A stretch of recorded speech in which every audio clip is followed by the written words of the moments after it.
என்ன சொல்ற? உங்க அக்கா காஞ்சனா என்ன பண்ணாங்க?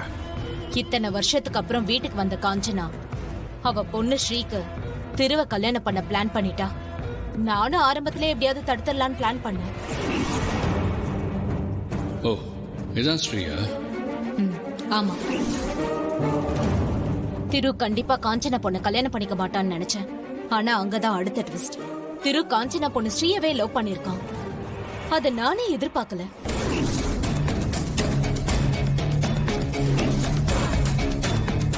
இப்ப காஞ்சனா திருவ மாப்பிள்ளையாக்கி சொத்தை அவ பக்கம் கொண்டு போறதுக்கு பிளான் பண்றது மட்டும் இல்லாம அக்கா எங்க வீட்டை விட்டு போக காரணமா இருந்த திருவோட அம்மா அம்பிகாவையும் அடிச்சு துரத்தணும்னு குறியா இருக்கா. அதுதான் நடுவுல டிஸ்டர்பன்ஸ். இந்த கல்யாணத்தையே கொஞ்சம் தள்ளி போடுற மாதிரி ஏதாவது பிளான் பண்ணிட்டு அதுக்கப்புறம் நிரந்தரமா கல்யாணத்தையே நடக்காம பண்ணதான் அம்பிகாவுக்கு நேரா டிக்கெட் கொடுக்கலாம்னு நினைச்சேன். ஆனா நடந்ததே வேற. அம்மா வேண்டாம்மா, இதை யூஸ் பண்ணாதீங்க. எல்லாமே நான் பிளான் போட்டபடிதான் போயிட்டு இருந்துச்சு. ஆனா எல்லாத்தையும் இங்க இருந்து வந்த ஒருத்தி சொதப்பி விட்டுட்டா. என்ன சொல்ற? உன் பிளான சொதப்பிட்டாளா? யார் அவ? அவ எங்க வீட்டு வேலைக்காரியா வந்தவ. அதுவும் காஞ்சனாவோட பொண்ணு ஸ்ரீதான் அம்பிகாவை பாத்துக்க அந்த வேலைக்காரிய வீட்டுக்கு கூட்டிட்டு வந்தா. முதல்ல அவ காஞ்சனாவுக்கு வீட்டுல தான் இருந்திருக்கா. ஆனா அவளை காஞ்சனாவுக்கு சுத்தமா பிடிக்கல. வேலைக்காரிய பிடிக்கலையா? ஏன்? அது ஒரு வித்தியாசமான கதை. அத கேட்டா உங்களுக்கே தெரியும். திவ்யாவுக்கும் திருவுக்கும் நடுவுல அந்த வேலைக்காரி வந்துருவான்னு எவ்வளோ ஒரு குறி சொல்றவ சொன்னதை அக்கா நம்பிட்டு இருக்கா. அந்த பயத்துலதான் அக்கா அவளை துரத்தி விடுன்னு என்கிட்ட சொன்னா. அப்புறமும் ஏன் அந்த வேலைக்காரி இன்னும் வீட்டுல விட்டு வச்சிருக்க? இப்ப அதுக்கெல்லாம் அவசியம் இல்லாம போயிருச்சு கௌதம். அவளே எப்படியோ விஷயத்த மோப்பம் பிடிச்சு பயந்து நேத்து நைட்டு சொல்லாம கொல்லாம ஓடி போயிருக்கான். நான் போய் அவளை வீட்டை விட்டு அனுப்பலான்னு போறேன், ஆளையே காணோம்.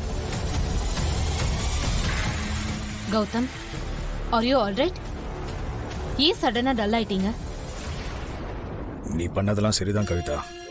ஆனா இத்தனை வருஷமா நம்ம கல்யாணம் பண்ணது ஊரு உலகத்துக்கு தெரியாம மறைச்சிட்டு, உங்க அப்பா அம்மா கிட்ட கூட நான் கட்டின தாலிய மறைச்சிட்டு வாழ்ந்தது போதும். இனி என்னால போய் வாழ முடியாது. நான் ஏற்கனவே அந்த திருவோட அப்பா முகுந்தனால பாதிக்கப்பட்டு பாதி வாழ்க்கை ஜெயிலியே தொலைச்சிட்டேன். இனி என்னால வெயிட் பண்ணவே முடியாது. நம்ம வாழணும் வாழணும். கௌதம், எனக்கு மட்டும் இப்படி வாழ ஆசையா சொல்லுங்க. புருஷன் கட்டின தாலிய மறைச்சிட்டு வாழ்ற வாழ்க்கை எவ்வளவு கொடுமையான விஷயம் தெரியுமா? இன்னும் கொஞ்ச நாள் தான் நாம நினைச்ச மாதிரி எல்லா சொத்தையும் தெருவுக்கு தெரியாம ஏமாத்தி நம்ம பேருக்கு கொண்டு வரணும். முக்கியமான வேலை இருக்குன்னு சொல்லாம கூட கிளம்பி உங்களை பார்க்க வந்துட்டேன். நான் உடனே போகணும். எனக்கும் ஒரு முக்கியமான வேலை அங்க இருக்கு. ஆச்சரியமா இருக்கு கவிதா. நீ இதுல எல்லாம் பெருசா இன்ட்ரெஸ்ட் காட்ட மாட்டியே. நீ ஏன் இப்படி பேசுற?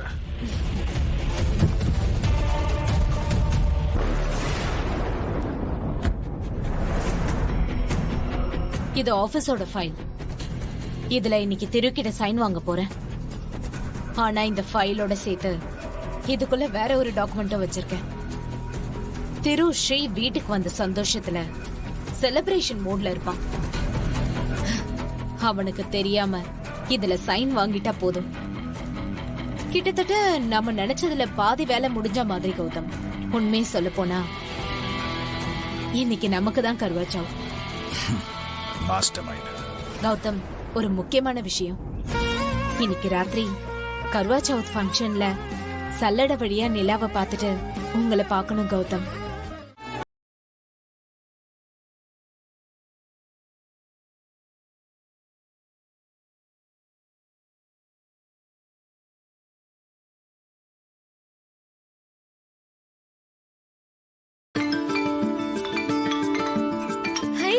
திவ்யா அக்கா கால் பண்றாங்க.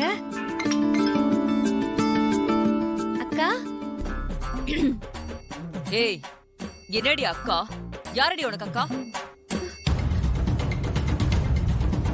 என்னது, திவ்யா அக்கா நம்பர்ல இருந்து காஞ்சனா மேடம் பேசுறாங்க. ஏய், என்னடி பேச மாட்டேங்கிற? என்ன பண்ணிட்டு இருக்க? அது வந்து கிச்சன்ல பாயாசம் வச்சிட்டு இருக்கேன் மேடம். என்னது பாயாசமா? நீயா? முதல்ல உனக்கு பாயாசம் வைக்க தெரியுமா? தெரியும் மேடம். அப்படியா? உனக்கு எல்லாம் தெரியுமா? எங்க நான் கேக்குறதுக்கெல்லாம் ஒழுங்கா பதில் சொல்லி பார்க்கலாம். முதல்ல பாயசத்துக்கு என்ன போடுவாங்க? அது வந்து மேடம், பால் பாயாசம்னா பால், முந்திரி பருப்பு, திராட்சை, சர்க்கரை, நெய். அப்புறம் வேற என்ன போடுவ? அக்கா நீங்களா? என்ன ரொம்ப பயந்துட்டியா? ஆமாக்கா, நீங்க ஃபோன் பண்ணதும் சந்தோஷமா ஃபோன் எடுத்தேன். ஃபோன்ல மேடம் மாதிரி பேசினதும் பயந்துட்டேன்க்கா. ஐயோ, நேர்ல பார்த்தாதான் திட்டுவாங்க, இப்ப போன் பண்ணியும் திட்ட ஆரம்பிச்சிட்டாங்கன்னு நினைச்சியா? இங்க பாரு, இன்னும் எத்தனை நாளைக்கு இப்படி பயந்துகிட்டே இருக்க போற? இதுக்கப்புறமும் நீ இந்த ஸ்கூல் குழந்தைங்க மாதிரி அழற வேலையெல்லாம் வச்சுக்க கூடாது. தைரியமா என்னை எதுக்குமா திட்டுறீங்கன்னு கேட்கணும். புரிஞ்சுதா? புரிஞ்சுதுக்கா. அதை விடுங்க, இப்ப நான் ஒண்ணு சொல்லட்டுமா? அது என்ன கஞ்சத்தனமா ஒன்னே சொல்றேன்னு? நிறைய சொல்ல நான் கேட்டுட்டே இருக்கேன், சொல்லு. இப்ப நீங்க கட்டியிருக்கிற இந்த சேலையில உங்களை பார்த்தா அப்படியே தேவதை மாதிரி இருக்கீங்கக்கா.